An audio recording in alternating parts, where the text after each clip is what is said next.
What's going on, guys? Welcome back to another AudioAssemble video. Today we're going to be looking at a review of the Softube Weiss EQ, brand new plugin that just came out. This is actually the latest plugin that's a product of the Softube and Weiss team up.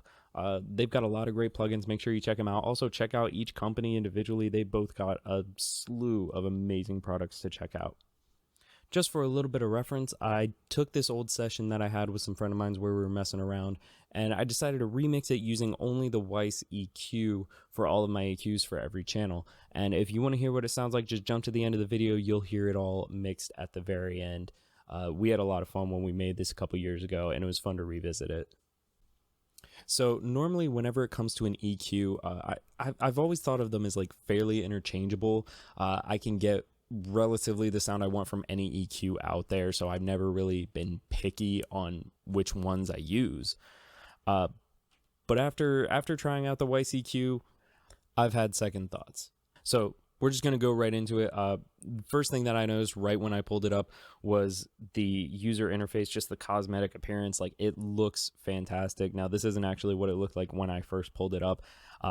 There's actually two modes to it. You see here in the user interface, there is the Weiss and Dunkel. Weiss is the basic look. This is the look that you'll see on a lot of Weiss products. So when you go to their website, you'll know what I'm talking about. And then Dunkel is the dark mode. I like the dark mode, a little less harsh on my eyes. And then the other thing that I really like about any plugin is sizing. Most of the time, especially with Waves plugins, I've noticed you can't resize the window to how you want it. With this one, you can make it longer, just deeper. You can make this as big as the Pro Tools window itself. That in itself is amazing to me because, like I said, I don't see that very often in a plugin. That makes it really easy to get it blown up, see the details, see the really nitty gritty of what it is I'm working on EQ wise. The next part of the appearance that I really like is the EQ bands. So each of them has a specific color designated to the type of EQ it is. So the regular bell curves are green. The shelves are yellow. You can see that on these two. And then on any of the low pass, high pass filters, you're going to have blue. And the curves you can get on these are actually really cool. Let me change windows real quick. So on a high pass, low pass filter, you can make it almost like a complete drop. Like it's a really sharp drop, and you can also just make it a really long slope as well. Then for any of the shelves, you can get an extreme lift and dip here at the transition point, or again, just like the high pass, low pass, you can have a really nice slope on it.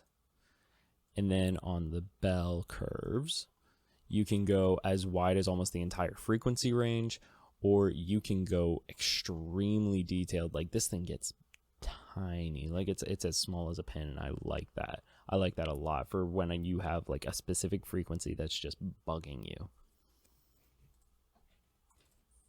Now you notice when I came to do this, I switched to this B window here. So there are two outputs for this plugin. There's the A output and the B output, and each of them has a channel 1 and a channel 2. The channel 1 and 2 work consecutively within each output, but A and B do not reflect on each other. So if I do a bunch of changes to A, channel 1 and 2, they'll show up as long as I have A selected. But if I want to do more changes with B, 1 and 2, it's not going to be shown because it's two different output choices. And now something I get behind, especially when it comes to editing, streamlining the workflow efficiency, is shortcuts. They have this handy little window. If you click on the question mark in the bottom right corner, this pulls up all of the shortcuts and key commands. So to show the band's controls, you just got to click the dot. So here, I have it selected to right click, but you'll see here it can be changed in the settings menu. To change how you open up the menu for each band, click on settings, and you don't see here initially, but on the browse you just go to the right. You can right click, left click, mouse over, or persistent.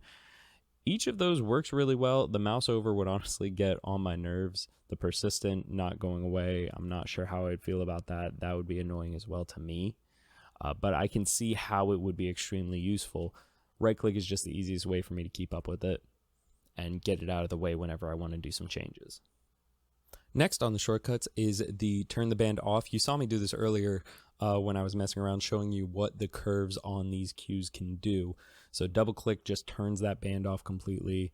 It works for all of them: bells, shelves, and high pass low pass filters. And the next one, reset the band's gain to 0 dB. That is alt click.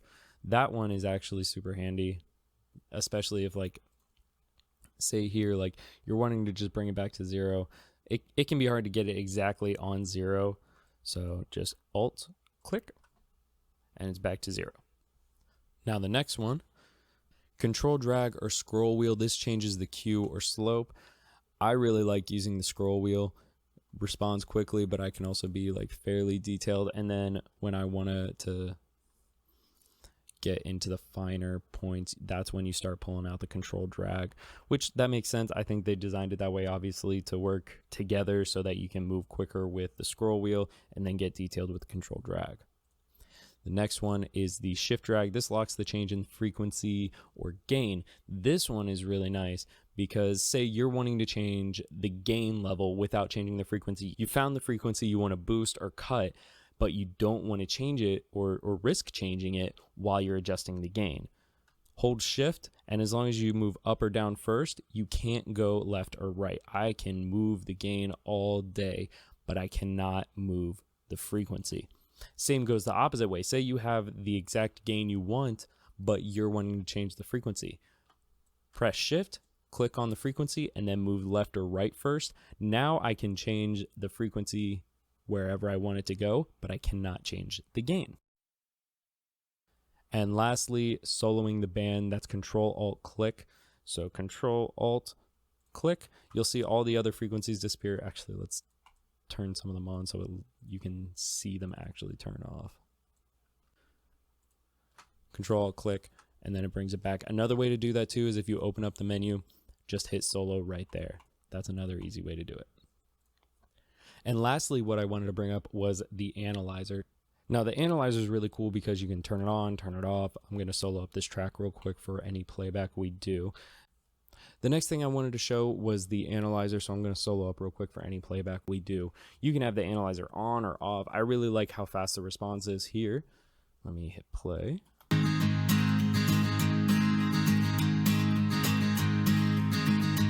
I can see why you would want it in. I can also see why you would not want it in. I really like being able to see it because I like to see the frequency response that I'm getting in the plugin itself.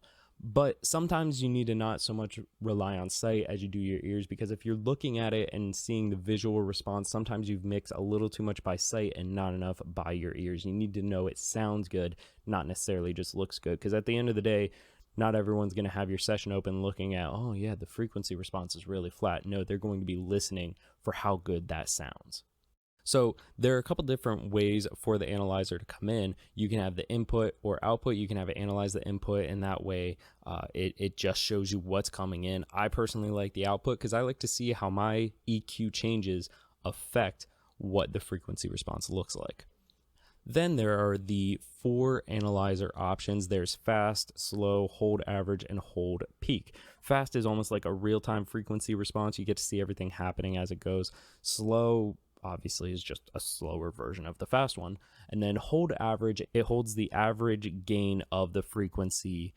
And you'll see what I mean whenever we go into it. And then hold peak holds the highest response of that frequency for the entire recording. You'll see that like go higher and higher as it goes. But I'm going to hit play and I'm going to show you what each of these analyzers looks like.